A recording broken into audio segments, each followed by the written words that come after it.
I'll apologize beforehand, but it's okay. So thanks everybody for coming today. It's really awesome to have such a nice group turned out and diverse group. And we have a really very special speaker here today. Very special to me personally because he's one of the first people I met when I first started my spiritual journey in Krishna consciousness. Coming all the way from Detroit to Houston. So it's quite a long journey.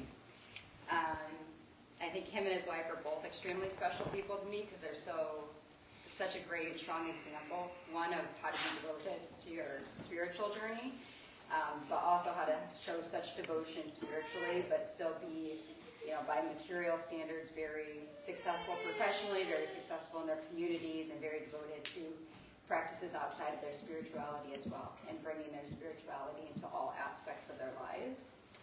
So, this is Nitya Krishna Das. We first met via his Bhakti classes in Detroit.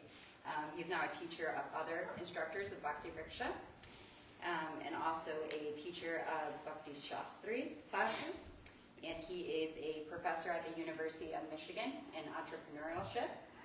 And the subject that he's speaking about today is just very much exemplary of what I just said. So the topic is the power of faith in finding success in life, and why we need faith and how it helps to build faith and be confident. Well, thank you so much for being here. Hare Krishna. Great pleasure. Thank you. Hare Krishna. Om Namo Bhagavate Vasudevaya. Om Namo Bhagavate Vasudevaya. Om Namo Bhagavate Vasudevaya. Om Namo Bhagavate Vasudevaya. Om Namo Bhagavate Vasudevaya. Om Namo Bhagavate Vasudevaya. Jnanatirandasya Jnanandjana Shalakaya Chakshura Militam Yena Tasmai Shri Gurave Namah. Thank you for allowing me to come and be with all of you today. Is anybody here for the first time? All right, so you and I are together. I'm here for the first time as well. So welcome, and very happy to be with all of you. So I understand the format is we'll have a short discussion on the topic of faith, and then hopefully we can have some conversation, maybe some questions and answers. Happy to do that till about 11:45, and then we'll have another kirtan and prashad. So today we'll talk about faith. Spirituality requires faith. And our Shastras explain that it is the first step in our journey to perfection is some faith. It takes faith to understand the words of God in Shastra. Is there really a spiritual world where things are perfect and there is no stress or fear and anxiety? Faith in the laws of karma, faith in why I'm here and what are the connectivity with all these different living entities. And so faith is a very big part of spirituality. And what we often find is that, when we come to this, we think, why do I have to have faith? I want to have facts. I don't operate on faith. Faith is for the weak. Sometimes the materialists or those who are not spiritually inclined think, that's for the sentimentalist. But actually, as we really think back and look around, faith permeates our life. And we cannot exist without faith. And I want to talk a little bit about that today. But before I get into that, what is faith? Srila Prabhupada gives us a nice definition of faith. He says that it is the confidence that if I perform a certain action, a desired result will manifest. So my confidence that if I do something, a desired outcome will be generated. That is faith. And we know faith is not like a light switch, it's on or off. There are degrees of faith. I have strong faith in some things, I have weak faith in other things, and there are gradients of faith. That is the definition of faith. So I thought we could talk about three things today. The first is how faith is prevalent in all aspects of our life, not just our spiritual life, but in all aspects of our life, and why it is that we are dependent on faith. The second thing that we could talk about is how faith leads to our success What is the result of strong faith? And what is also the result of weak faith? And then finally, if faith is throughout my life, is the key to success, then where to put my faith? I have many places in which I can place my faith. So where is the best for me to place my faith? So let's talk about these three things in the time we have allotted, and then we'll, again, see if we can have some good questions and answers and discussions. So faith is pervasive in all of our life. How many of us have flown on an airplane? Most of us. We put our life in the hands of somebody that we had faith knew how to fly the plane. Did you walk on a plane and ask that person, hey, do you know how to fly? Would we even know how to evaluate whether they could fly or not? But we put our whole life's existence on the faith that the airline that we bought the ticket from has properly done their job to allow me to reach from point A to point B on the basis of faith. You know, we put faith in, we're sitting in this room. I use this example a lot. I hope one day it doesn't come to bite me, but I'm going to use it anyways. We have faith in this room, that this room has been properly constructed so that we can safely be seated in here. But do we know for sure? No. But we put faith in the municipalities who oversee the construction and codes, and you know that they did the right inspections, that we're good and safe sitting under this roof. You know, we put faith in money. I mean, what is money? It is a green piece of paper that tells us it's worth something, but who's telling us it's worth something? Some institution, some entity, and we put almost our entire existence on the basis of faith in this system. And we know sometimes that faith becomes shaken.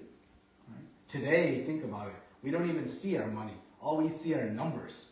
We have no idea what happens if all those numbers get wiped out. We have such strong faith in that system. So faith is something that exists in all parts of our life. We actually cannot live without faith. And why is that the case? Because we are limited in our knowledge. We are imperfect. See, God doesn't have faith. Why? Because he's all-knowing. We don't know how this room was built. So we have to put faith into someone else who understood and oversaw it. God, on the other hand, knows how many nails are in the rafters, what the condition of the wood is, how everything is structured, was it designed properly. But for us, because we have very limited knowledge, in order for us to have any semblance of peace in life, we have to put our faith that somebody else is taking care of this. And this is due to our limited nature. So actually, we cannot exist without faith. You know, just like on that airline, when we're flying in that plane, we cannot prove to ourselves adequately, unless you're an expert, that pilot knows how to fly. So without faith, we couldn't even take a simple flight from point A to point B. So this faith becomes really the foundation of all of our existence. Without it, we actually have no real existence. And we have a semblance of it. You know, what happens if we don't have faith in things around us? We live in a life of paranoia. We are always in fear. And we cannot actually be in peaceful existence. Taking that example of the plane, the flight, a little bit further. We have faith that we're safe, we're secure, people know what they're doing, the plane is in good shape, and we take off. And what happens when we hit that big piece of turbulence? We get scared. Why? Because our faith has been momentarily shaken. Are we okay? Is the plane going to hold its altitude? Is that wing securely onto the fuselage of this plane? Right? Our faith gets shaken for a moment. And what happens to our consciousness? Are we at ease? No. Extreme fear. So we get, it's a way for us to understand what happens when our faith is broken. It becomes very difficult. So in order to find any real peace and happiness in our life, it requires faith. So that's the first topic, is faith is pervasive in all aspects of life, materially, spiritually, everywhere. And it's the prerequisite, it's the requirement to find any sanity, because we are limited, because I don't know everything. I don't have the knowledge of God. I have to trust and have faith in others. That's the reality of the world we live in. So then, how does faith lead to our success? The second topic. So faith is a very powerful driver for our success, because it leads to our enthusiasm to perform different activities. And the degree of my faith actually helps drive my enthusiasm, my determination. For example, if I'm studying in university, in college, and I'm working, we know getting a college degree is not very easy. It takes a lot of determination, it takes a lot of perseverance, it takes a lot of sacrifices, giving up things. Why do I do it? Because I have faith that there's this piece of paper I'm going to get at the end of that long journey, whatever it might be, that is going to have some value to me. That piece of paper is going to turn into a job. That job is going to turn into some income. That income is going to turn into some opportunity for me to find things that I want. Okay? So my faith in that piece of paper is what allows me to stay determined and to put forth great effort to achieve that, that diploma. But if I didn't have faith in all those subsequent outcomes, what happens to my ability to put forth effort when I hit an obstacle? I don't know. Maybe I'll do it. Maybe I won't. Maybe it's good and maybe it's not. But if I have really strong faith, then I will persevere. So strong faith is a key ingredient to determination, to being enthusiastic. And nothing is achieved in life without some sincere effort, some level of enthusiasm. We have to put forth our effort to find any real success in life. And so it is that faith that drives our enthusiasm. And the stronger it is, the more enthusiastic and the more determined we can be in whatever it is that we're trying to achieve. So, and I'll give maybe an example. We speak about chanting of the holy names, and this chanting process is so powerful, and really it's the foundational principle of a spiritual, successful life, is to take to the chanting of the holy names. And serious practitioners of spiritual life, we take to the process. We chant, 2 hours a day, and that seems like impossible. How I can chant for 2 hours a day, right? So what's holding me back? Well, it's my faith in the potency of these holy names. My faith in how powerful the names are. Suppose I come and I give you a box, and in this box is $1 million. And I say, if you're able to chant 16 rounds, 2 hours a day for 30 days straight, without any fail, you have to get up very early in the morning. You have to finish your rounds without doing anything else. You can't touch your cell phone. You can't even fall asleep in the middle. Nothing. But if you do it for 30 days, that box is yours. Any of us will have any problem chanting those 16 rounds for 30 days? Anyone have any problem? Why? Because, what's that? Where's the box? Yeah, exactly. Is the box real? But because I have faith in what that box that has this $1 million can do for me, my effort becomes easy. Right? It's the strength of the faith that gives me the enthusiasm to make that happen. If I say, at least in the beginning, hey, chant your rounds really nicely, wake up during Brahma Muhurta, 4 a.m., and take to this process seriously, and you'll find perfection of life, are we going to do that every day? No.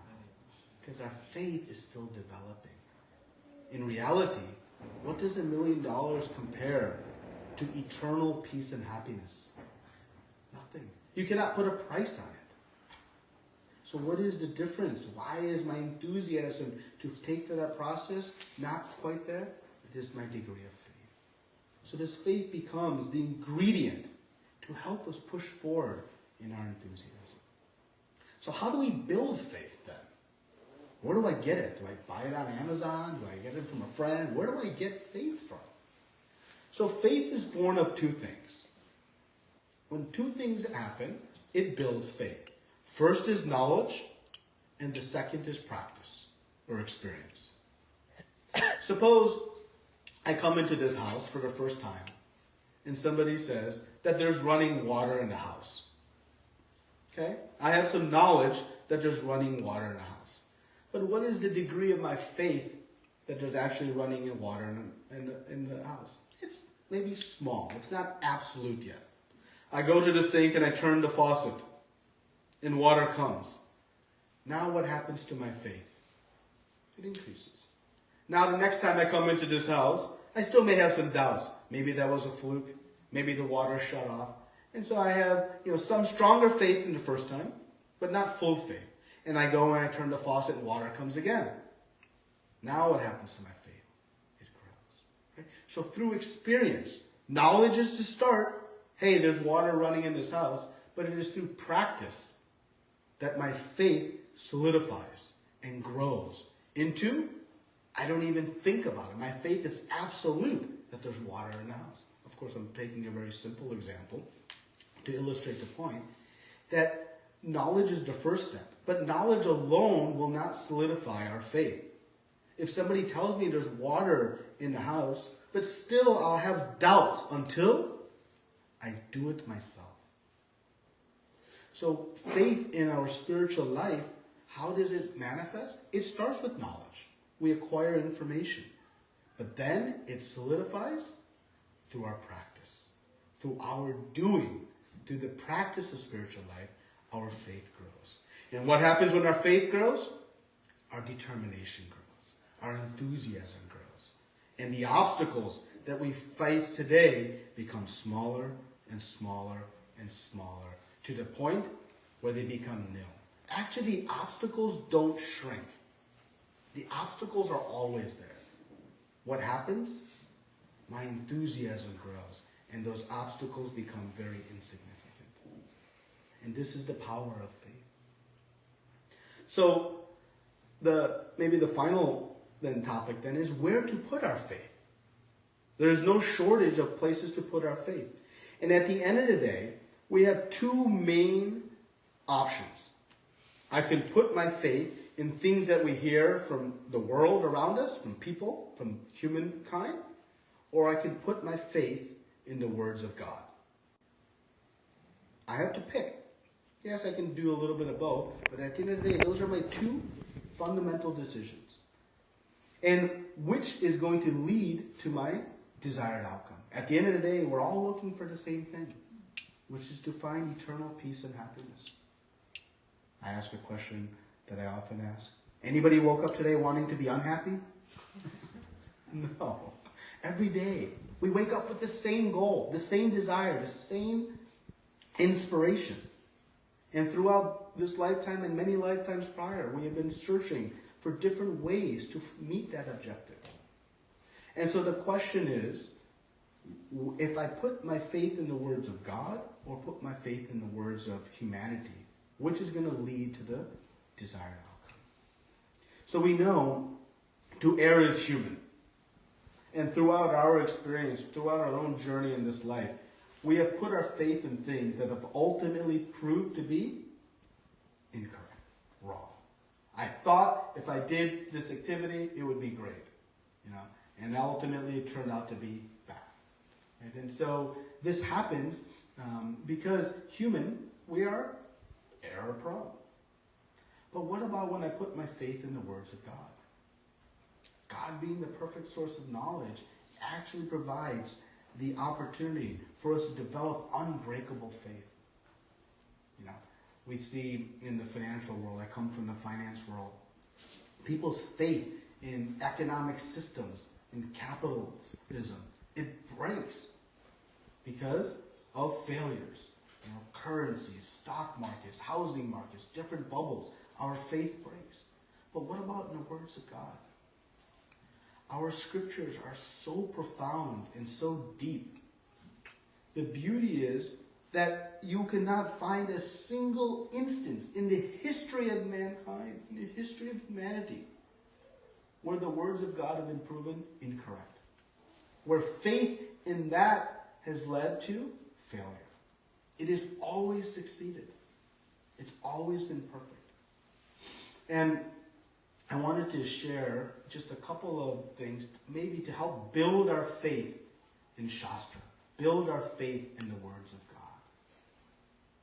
So if we look at our scriptures, the Bhagavad Gita, Srimad Bhagavatam, Chaitanya Charitamrita, these are perfectional sources of information that give us practical advice on how to live a perfect life. And within these scriptures, you'll see some fascinating statements. And I'll give a few of them with the goal of only increasing our faith in how powerful these scriptures are. So, back in the mid-1400s, 500 years ago or so, Christopher Columbus wanted to sail west. And the King of Spain said, no. Why? Because everybody thought at that point the world was flat. And he would fall off the face of the earth. So the faith of humanity was put into this idea that the world was flat. Was the world flat? No. Now in our Shastra, if you look, you go to ask, in Shastra it says that the earth is called Bhugol, which means ball. If you ask any, farmer from India who had no knowledge of anything, no science knowledge, you ask him, what is earth? They'll say it's a ball. It's round. It's sphere. Because that was in our Shastra. Once Christopher Columbus, sailed west, and obviously he was searching for India, people began to understand that actually the earth is round. But before Columbus sailed west, it was understood that there were 4 continents on this planet. When he went west, North America and South America were discovered, and there were 6 continents. It wasn't until 1920s that we discovered the 7th continent, Antarctica. So mankind has been speaking about different facts that were not really facts, they were thoughts. And people put their faith in these statements, which ultimately proved to be wrong. But what do we see in our Shastra, in Srimad Bhagavatam? It speaks about the great kings and rulers. And it says that they were rulers of Shaptadvip, which means 7 islands. They have been speaking about 7 continents for thousands of years. Now there was a disconnect, right? What humanity was saying and what Shastra was saying. But what ultimately proved right? Our words of God, our scriptures. I'll give you one final example. In 3rd canto of Srimad Bhagavatam, there is a beautiful narration, a detailed narration of how the baby develops in the womb of a mother. And when we present this information to OBGYNs, they are shocked. They're actually perplexed at how all of this information was known thousands of years ago, because much of it they've just been able to understand with the imaging technology that we have over the last 30 or 40 years. And it speaks about what happens at week 1, week 2, month 1, month 2, detail all the way from conception through birth, how the baby develops in the womb. And they're stunned that nothing we know today, with all this advanced imaging technology and knowledge, not a single thing we know today contradicts what has already been written thousands of years ago. What does this tell us? That yes, the words of God, they are the perfect source of information. It is the best place for us to put our faith so that we can find that lasting peace and happiness that we are searching for. It is the perfect solution for all of us. Because again, whatever solutions we come up with, we might be right, we might be wrong. Because to err is human. So this faith, and just summarizing, it is a fundamental feature of our existence. We cannot function without faith. Because we are limited in knowledge, we must rely upon it to have some semblance of peace. When that faith is shaken, we know the result. But with strong faith, our enthusiasm, our determination to succeed grows. Our faith is built with knowledge and practice. And finally, that great decision we get to make, where to put our faith, in the words of humanity or the words of God, we know there is one perfect place to repose all of our faith. And if we do, this peace and happiness that we are searching for, not just for ourselves, but for all of living entities in the world, is available immediately. Thank you very much.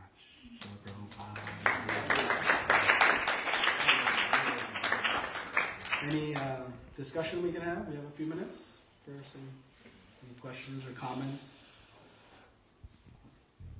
corrections.